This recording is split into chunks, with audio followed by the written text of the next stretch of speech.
wrote to the advice columnist at the Washington Post saying their girlfriend is buying a house on her own. And they want to know if this means she isn't committed to their future. So they're dating, she goes rogue, and she buys a house. Oh, people are booing her. Is this a red flag? Look at Scott.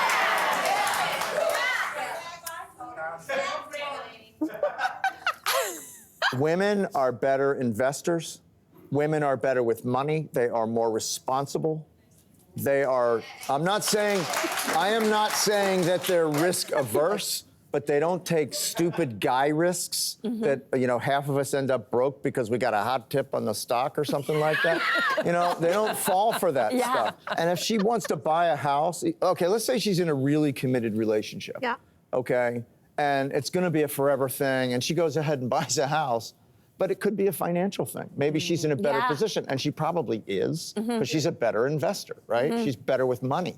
And if he's got a problem with that, then he needs to deal with his problems. I like that you're going there, Scott, because the question you asked off the top, Cynthia, was, does this mean she's not committed?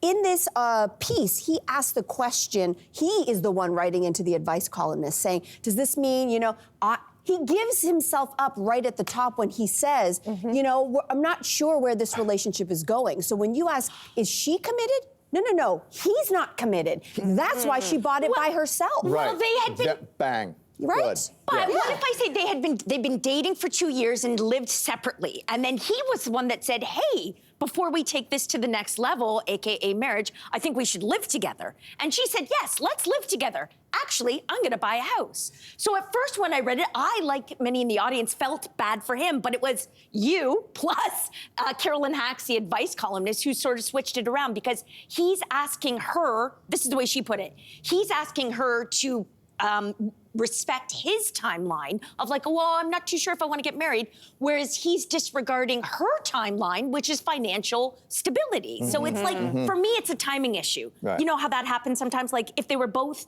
on the same timeline, this could be a beautiful thing. But I don't even think it's timeline, because if she really felt like he was committed and they chose to still live together, if she's kind enough to be like, yeah, fine, why don't I buy the house? You move in with me. If he puts a ring on it, it's called just amend the title on the mortgage. This is an easy fix if she felt like he was in the right place. Yeah, but I mean, it's one thing like when you go out and you buy a house together and you choose it together. It's another thing. I wouldn't want to move into a house that Jason bought. That's his house. And I think that this to me is a relationship red flag, because they're not talking to each other about what their plans are for their future. He's writing to a columnist. Good point. When I bought my first house, I did it with my girlfriend, who became my wife and the mother of my child. And she didn't move in right away, but she was part of the process of searching for houses in the area and then helping me to pick this one. So yeah, I mean, Felt involved. Yeah, it was